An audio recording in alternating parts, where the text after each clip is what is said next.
நடிகை அளித்த பாலியல் புகார் தொடர்பான வழக்கு விசாரணைக்காக சென்னை வளசரவாக்கம் காவல் நிலையத்தில் இன்று இரவு ஆஜராகிறார் சீமான்.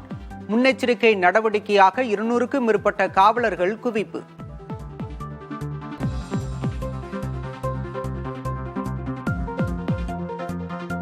காவல்துறையினர் அகந்தையுடன் நடந்து கொள்வதாக சீமானின் மனைவி கயல்விழி குற்றச்சாட்டு. சம்மனை படிப்பதற்காகவே உதவியாளரிடம் அதனை கிழிக்க தாம் கூறியதாகவும் விளக்கம்.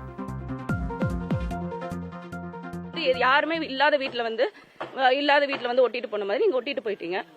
நான் வெளியே பாக்குறேன், தம்பி இது மாதிரி சொல்றாரு, ஒட்டிட்டாங்க நீனா. அப்புறம் பிரஸ் மட்டும் தான் நின்றுட்டு இருந்தாங்க. சரி தம்பியை தான் கிளிங்க தம்பி, இல்ல போலீஸ் போகணும், போலீஸ் போயிட்டாங்க அப்படின்னு சொன்னாரு. அதனால நான் கிளிக்க சொன்னேன். நான் தான் கிளிக்க சொன்னேன், அவரை நான் படிக்கிறதுக்காக கிளிக்க சொன்னேன்.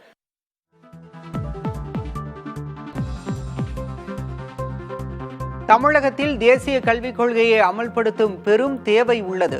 மாநில அரசின் இருமொழி கொள்கையால் தமிழக இளைஞர்கள் வேலைவாய்ப்புகளை இழப்பதாக ஆளுநர் RN ரவி கருத்து.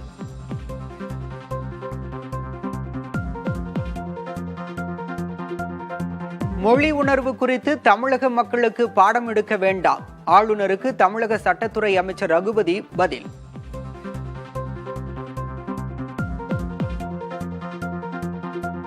மக்கள் தொகை அடிப்படையில் தொகுதிகளை மறுசீரமைப்பு செய்யக்கூடாது என முதல்வர் ஸ்டாலின் வலியுறுத்தல். தமிழ்நாட்டின் நலனுக்காக எதையும் விட்டுக் கொடுக்க மாட்டோம் என்றும் திட்டவட்டம்.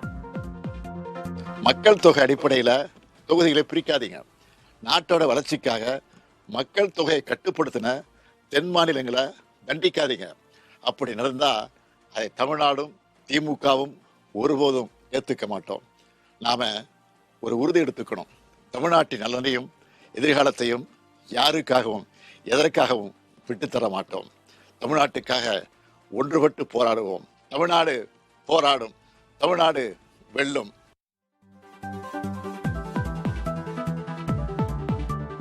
தொகுதி மறுசீரமைப்பு தொடர்பாக நடைபெறும் அனைத்து கட்சி கூட்டத்தில் அதிமுக பங்கேற்கும். எதிர்க்கட்சித் தலைவர் எடப்பாடி பழனிசாமி அறிவிப்பு. 5ஆம் தேதி அனைத்து இந்திய அண்ணா திராவிட முன்னேற்ற கழகத்தின் சார்பாக 2 பேர் கலந்து கொள்வார்கள். அந்த 2 பேரும் அனைத்து இந்திய அண்ணா திராவிட முன்னேற்ற கழக நிலைப்பாட்டை அந்த கூட்டத்தில் எடுத்துச் சொல்வார்கள். சிறுவனின் முகத்தில் 3½ வயது குழந்தை எச்சில் துப்பியதுதான் பாலியல் தொல்லைக்கு காரணம் என பேசிய ஆட்சியர். போக்சோ விழிப்புணர்வு முகாமில் மயிலாடுதுறை மாவட்ட ஆட்சியர் மகாபாரதியின் பேச்சால் அதிர்ச்சி. அது நீங்க கவனிச்சு பாத்தீங்கன்னா தெரியும். அந்த குழந்தையே எனக்கு கிடைச்ச ரிப்போர்ட் அந்த பையனை காலையில துப்பி இருக்கு முகத்துல. That may be the reason.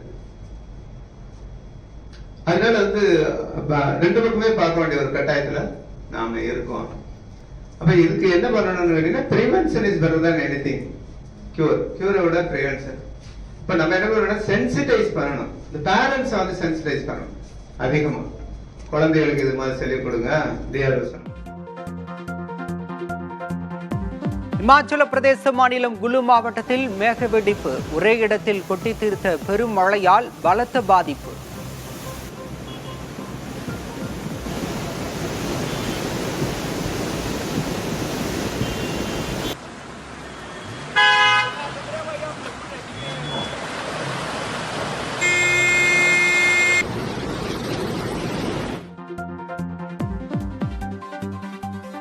உத்தராகண்டில் பனிச்சரிவில் சிக்கி தவிக்கும் 41 சாலை பணி தொழிலாளர்கள். பனிக்குள் புதைந்திருப்பவர்களை மீட்க தேசிய மாநில பேரிடர் மீட்பு படையினர் தீவிரம்.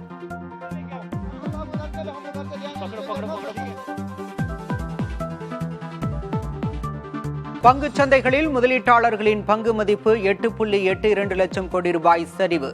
சென்செக்ஸ் 1414 புள்ளிகளும், நிப்டி 420 புள்ளிகளும் வீழ்ச்சி.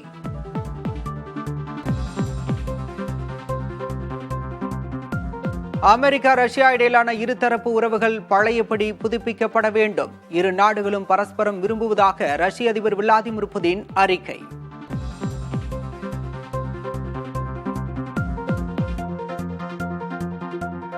புதன், சனி உட்பட 7 கோள்கள் ஒரே நேர்கோட்டில் சந்திக்கும் அரிய நிகழ்வு.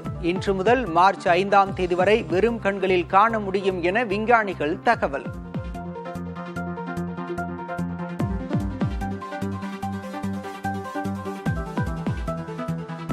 தொழிலாளர் வருங்கால வைப்பு நிதிக்கான வட்டி இந்த ஆண்டும் 8.25%ஆகவே தொடரும். இபிஎஃப்ஓ நிர்வாக குழு கூட்டத்தில் முடிவு.